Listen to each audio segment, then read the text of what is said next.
Alright everyone, welcome back to more Misericorde. You'll see when we get there. They're not all bad. I was trying to think of things to say that wouldn't reopen the just sutured wound between Eustace and myself, and was struggling to come up with anything. However, just as the car rounded a sharp switchback corner, I thought of something Catherine had said in the Misericorde.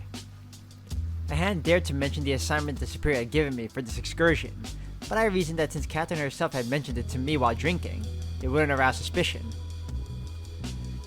Catherine is from this village, isn't she? Catherine was Irish.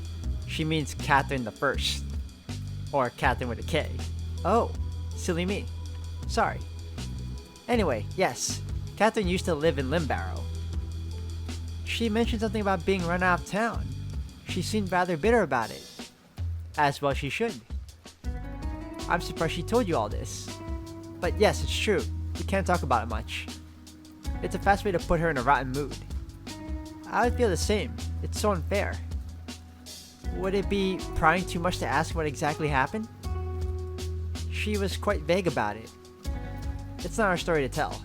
Like I said, it's a touchy subject. Suffice it to say, it put me off the town. The way they treated her. I won't pry. That's good. I'd be chuffed that she told you anything about it at all, though. That's real trust, that.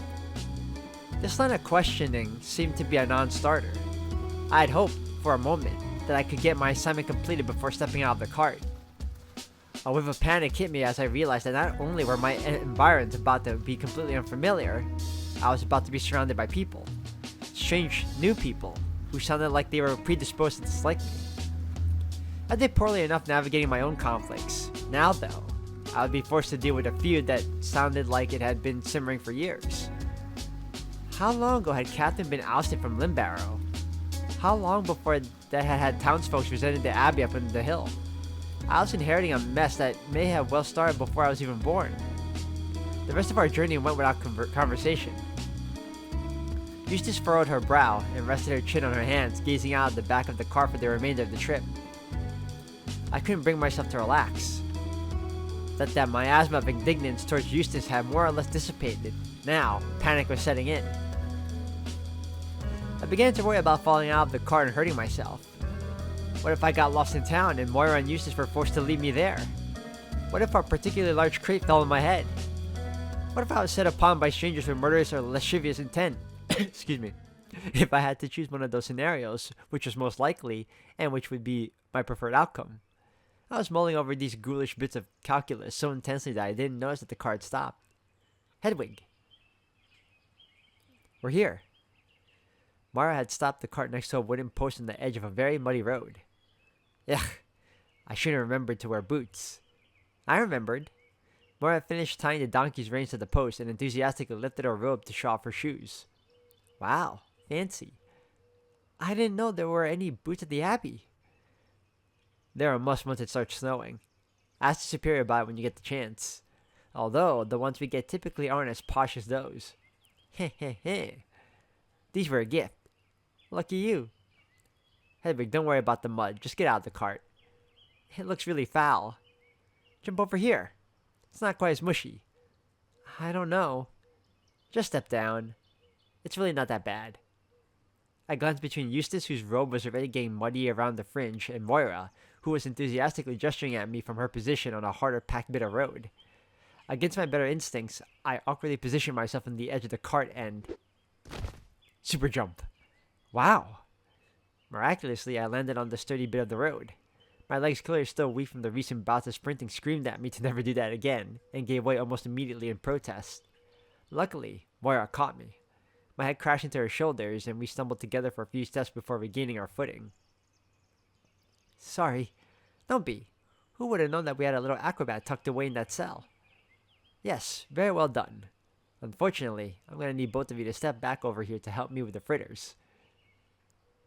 Thankfully, we didn't need to lug the whole crate around. While we did end up having to traipse around in the mud to retrieve them, Darcy had organized the sweet treats into 3 cloth sacks for us to carry. I realized that the heaviest thing about our cargo had been the chest itself, which looked like it might have been able to withstand a catapult. Where should we start? Eustace nodded towards the farmhouse, not far from where our donkey was hitched. Here's as good a place as any. We lugged our bags of baked goods towards the modest house. The land was just on the edge of the huge hill we had just ridden our way down. A few trees dotted the well-grazed lawn, and a lone horse stood idly close to the stable. I couldn't help but feel that it looked deep in thought. As we approached, a side door to the house swung open. Ah, the villagers. What's all this then? We come bearing gifts. Is that right? A woman emerged behind the gruff-looking man. Both of them looked cautious. Feels like it's been donkey's years since you lot came down here. Sister Moira and Sister Eunice, right? Eustace, milady. My apologies. I don't recognize this one. Oh, this is Sister Hedwig. She's new. I tried to say something, but all I could muster was a little noise I waved instead. We heard about Catherine. Terrible thing that. I can't help but feel responsible. Please don't. It's not your fault. James was a troubled boy well before we started looking after him. No helping some people, that's what I've learned. James lived here? Aye, my nephew. Always a little funny, that one, but I didn't know he was that kind of a blackguard. Lost his family in the war years ago. Aye, they were taken for spies traveling home one night. He'd be what, 22, 23 now? He was supposed to be running the family in by now, but he wasn't cut out for being a landlord. I'm not sure there's much of an inn left. Anyway, we took him in and put him to work on the farm. We do modest work here. A little bit of animal husbandry, but the real money is in stabling the horses for folk in town. James was a real helping hand on a good day, but he had a habit of running off whenever he felt like it, sleeping in, being a nuisance in town. God rest him, but he was a sloppy worker. Terrible with the animals. Never had more livestock go missing than when we left it up to him. We were doing something good taking him in. He had potential. Some people find their way later than others. I really do believe that. It was only right. But now, here we are. If you're here to solicit donations, it'd only be right for us to be generous. Oh, that's so kind. But we're actually here to bring you something. Moira opened her bag and held it out to the couple. Well now, did Sister Darcy make these? That's right. In that case, don't mind if I do. He and his wife happily took a pastry each. They bit into them and I could see a sense of relief overtake their worried faces. Crumbs, that's good. Too right. He took another bite. As he munched, he pointed a thick, callous finger toward me. So what's your story? It's not altogether very interesting. I heard about Catherine, and I felt compelled to help. After all, she was the chronicler, and I used to write all day, so... She was our anchoress. Ah, I see. One of those hermits. I didn't know they could just up and stop. It's unusual, certainly. I imagine it must be quite strange leaving a position like that after so much time. Were you born in there?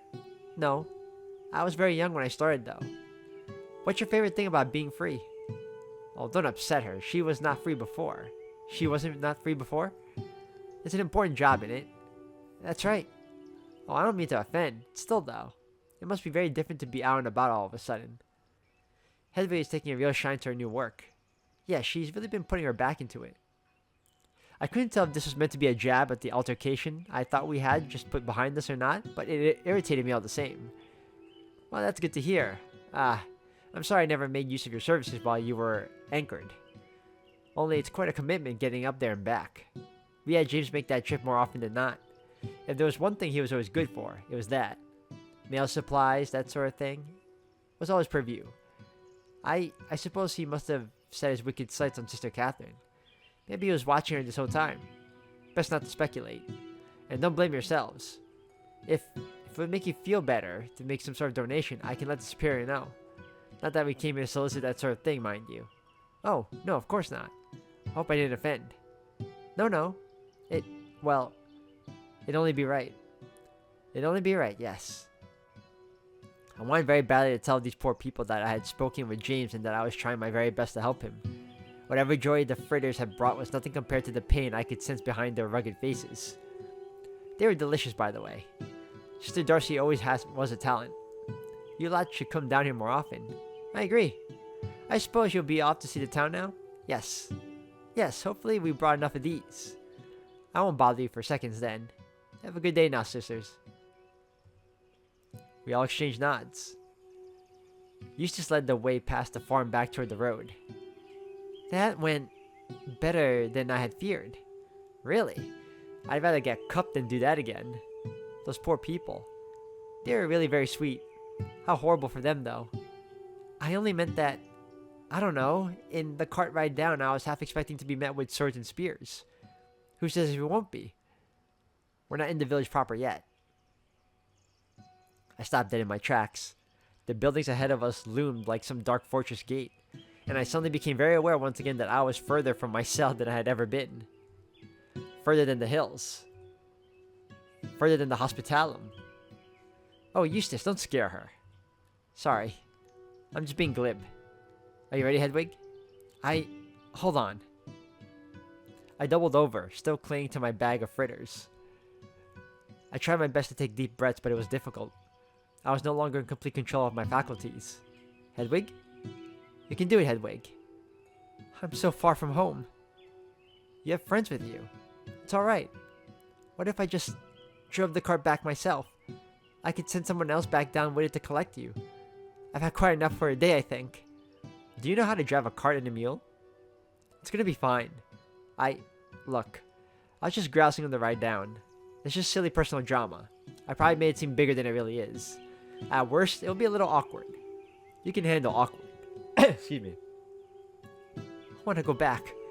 Look, if someone is rude to you, you have my permission to slap them. Eustace! I took a particularly large gulp of air and stood up straight. Uh-oh. Look, you definitely shouldn't slap anyone here. I was joking. It was funny. Okay. But seriously, do not. I won't. I would never. Guess I got lucky. Are you ready? Let's get this over with, shall we? Entering the village proper was immediately dizzying. I'd only just started growing accustomed to the size and scope of the abbey, but now I was surrounded by buildings and streets that were unto themselves their own little abbeys. Despite being spread out between buildings, courtyards, gates, and windows, I had been able to think about Limbarrow Abbey as one place. Leaving myself had been painful, but I was at least still in a world I could understand. I could not bring myself to think about the village in the same way, even though it was the village of Limbarrow. I tried to stretch my understanding to include all of these places in my head as Limbarrow, but it was impossible. I had no idea how Eustace and Moira could walk so calmly between shops and houses and inns and not feel terrified. Does that sound mad? It sounded mad to say it out loud, but it really was impossible to comprehend. One could not walk, I presume, from one house into another the way I was allowed in the abbey. The only place I was restricted from going was back of Eustace's library, which was really only a request. I watched people knocking on doors and waiting for someone to invite them in. I saw men standing impatiently outside of shops waiting for proprietors to return. Everyone, it seemed, was beholden to the terms of some uneasy peace treaty. Everyone was king of their own little castle. Living like this would make me even more miserable than the abbey did. As we passed people on the street, we would offer them fritters from our bags. Most conversation was short if there were conversation at all. Moira was perfectly chipper, and Eustace maintained their usual calm demeanor through even more of the brusque encounters. The rudest people acted as if we weren't even there. One even bumped Eustace on the shoulder, and I'm sure it was on purpose. Eustace didn't react at all, save for a quietly muttered curse, a word I dare not repeat. For my own part, I was doing my best to keep up the act. I dragged my feet in lockstep with my cohorts. I went through the motions of lifting up the bag. I didn't speak unless I absolutely needed to. I forced a smile to each passerby instead, hoping it would be enough. My cheeks were already numb by the end of the first street. Goodness, we still have so many left. Though she made too many as usual. That's just like her. She's very kind. Is there something wrong with her making lots? No, of course not. No. It's sweet how excited she gets about helping out. Ah. Not every observation about someone is a criticism. Oh, be nice. Were you just getting snitty about Hedwig calling you, I can't even remember now, inscrutable? That wasn't really a criticism either. Huh. It seemed that Moira was the only one of us having any fun. We trudged through more streets, passing out fritters and knocking on doors. Not a single person had anything to say to us beyond the courtesy greeting and thanks, and many people didn't even have those to spare. I don't think anyone's home. Try just one more time. I feel terrible if we miss someone. Not a peep. All of a sudden, I was soaked. Oh. What a bunch of jackasses. It happened so fast I didn't even realize what had happened at first. I felt as if someone had boxed me around the ears. Ah, Hedwig! What in... Ah!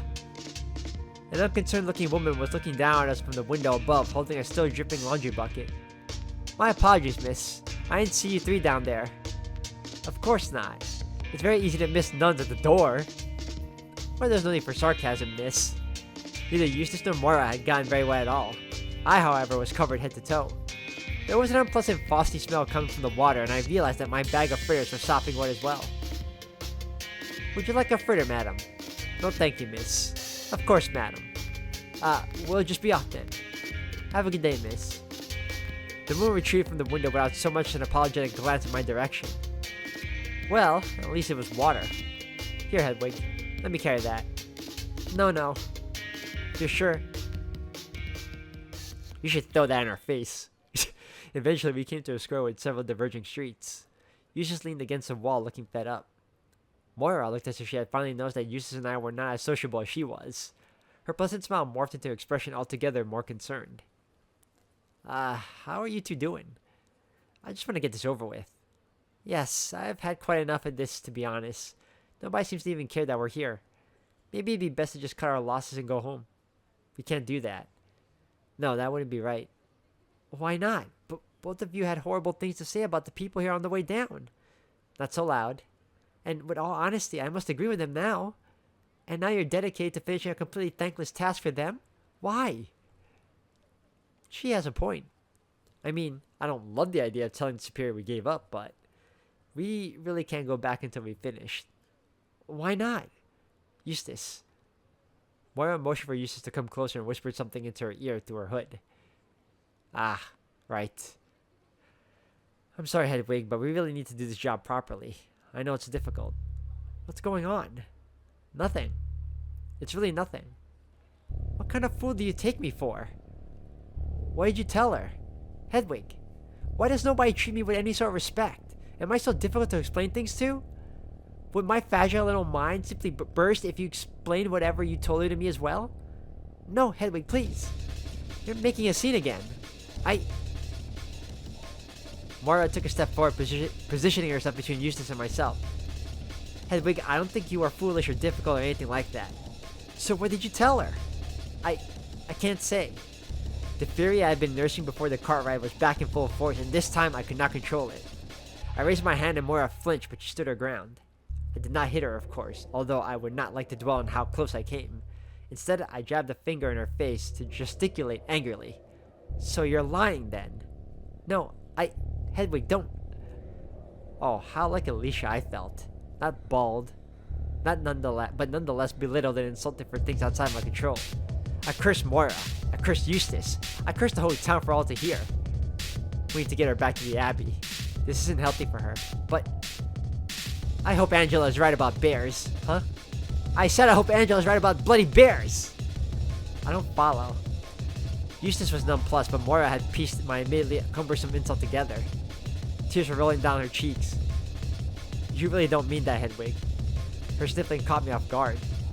But before I had a chance to feel sorry, she had stormed off away from the town square. Her bag of furs was still in her hand, and I remembered that it bounced so elegantly it would have been funny in any other situation. Eustace cast a mild yet dark expression at me. If you wanted to get back to the Abbey sooner, you should have kept that little tantrum to yourself. Well, what did she tell you? Never you mind. She hoisted her bag over her shoulder and made to follow Moira. Stay put. I'll clean up this mess. Wait, you're leaving me alone? Yes. But no, that's silly. Let me come with you. I'm sorry about all that. This is just so different and... Stay. Put. Why? Because I don't really want to be around you right now. But we're friends still, right? We said so. You said so in the cart. You know, I don't understand what their problem is. This is their fault for, especially the superior, for bringing her out here knowing full well she's not ready for this yet. And it's even worse when they think it was smart of her to like go with them. And then when they should just let her stay by the cart. And now they're saying it's her fault. Listen, she does, like, she has it worse right now. She's not used to the outside world. I can't really blame her. But I can't blame her for the thing she did say to Moira, and it sucks. But again, she was panicking.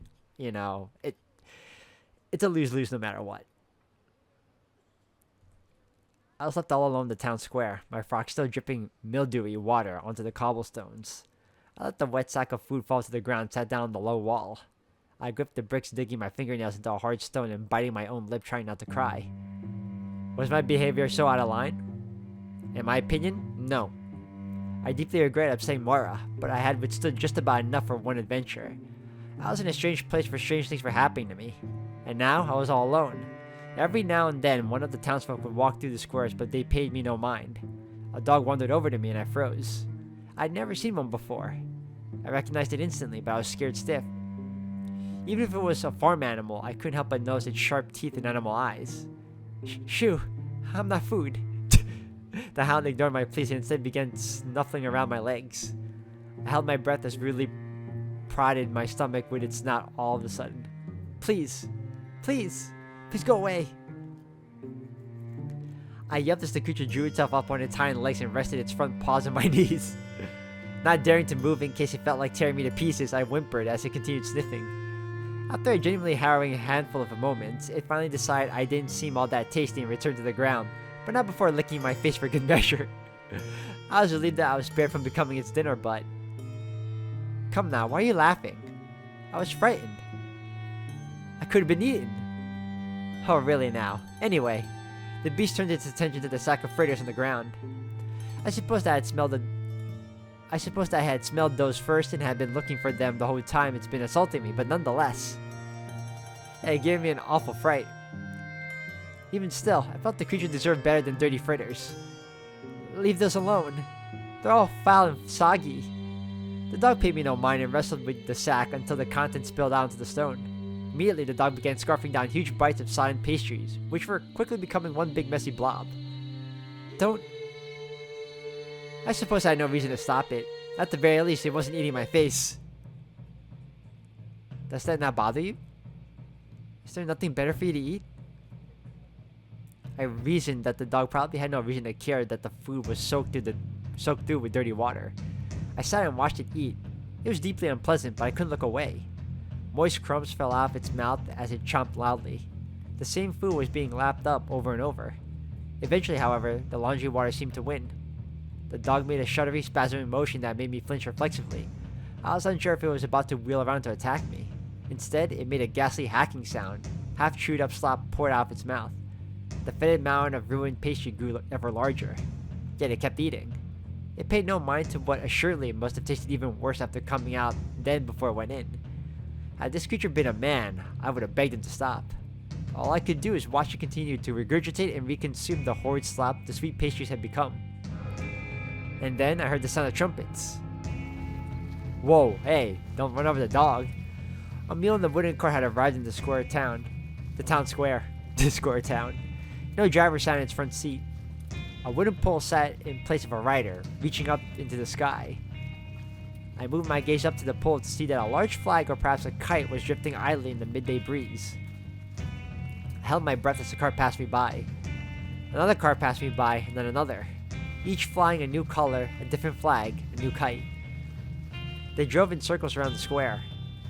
I think there were a dozen in all. The dog chased at the tails of the mules as they walked past, dodging out of the way of the wheels at the last possible moment each time one came too close. In between each cart's passing, the little creature would return to its prized mound of filth for another bite before getting distracted again by the next donkey's tail. The trumpets blew again, this time much louder, deeper, more mournful. A new kite joined the procession, this time not a simple flapping cloth but an intricately adorned effigy. A man, his face was chiseled handsomely, his expression stoic. Two poles held this effigy aloft, one in each of the man's wooden hands. As this cart passed me, the effigy head turned to face me. His eyes met with mine, and I realized it was no effigy at all, but a real figure. His gaze felt terrifying and peaceful all at once, and he beckoned me to follow him. The dog had disappeared, only its horrid meal remained. I took care to avoid stepping in it as I left my perch on the low wall and followed the cart as it peeled away from the procession in the square. I assumed it continued behind me. I did not know. I was transfixed by the cart ahead of me. I followed the cart and its floating rider through empty streets. I felt disconnected from my body, as if my footsteps were happening after I had already performed the next. I was drifting over cobblestones. I felt as light as the man above the cart did. The sight of the effigy had already made me weep, but I could feel a confused urge to burst into sobs rolling up inside. But I also felt light, calm, and even joyous. I felt everything there possibly was to feel at once. As the cart reached a dead end, however, I felt a moment of doubt. I did not want the sensation to end. I doubled back, hoping the cart would turn and lead me again. It did no such thing. I felt a brief moment of panic as I turned around to perhaps coax the man to follow me and saw that it had disappeared. I gasped and lunged around again, hoping I had just missed it passing me. No such luck. I spun around again and again until I realized I was no longer touching the ground. I floated above the village. I could see all the streets, all the houses, all the nasty little fiefdoms, and the people who ruled them. I was being pulled up and up by some force that I knew I had to give myself over to. This was right. This is where I needed to be. The strange sensation that I was being tugged up by the scruff of my neck eventually gave way to a feeling of blissful control. I was flying now, just as the man above the cart had been.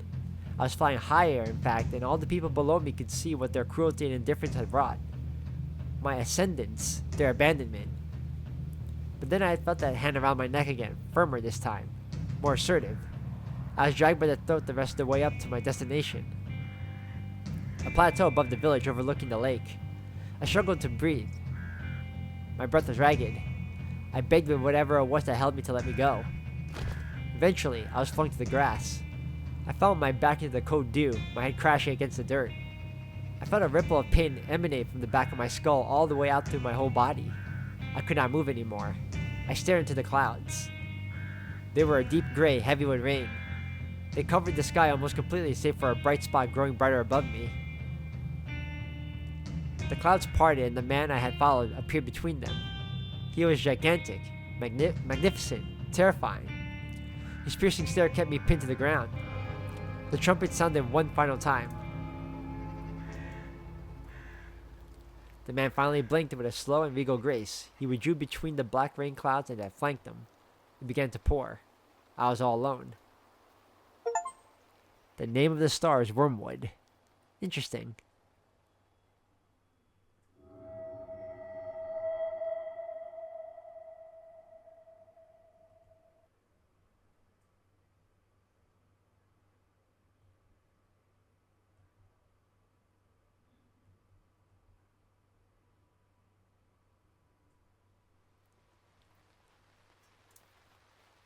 Sister? I thought I saw you wandering up the hill. Are you alright?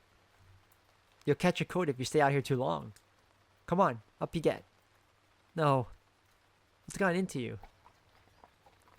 It's a good thing I stepped outside when I did. I'd hate to think that what would have happened if you'd gotten stuck up there all by your lonesome. You feel quite clammy. Where'd your friends get to?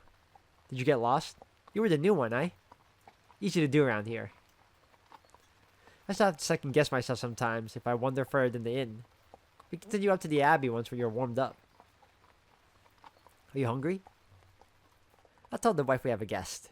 Lucky enough, we've always kept enough around for 3. I was the same dude?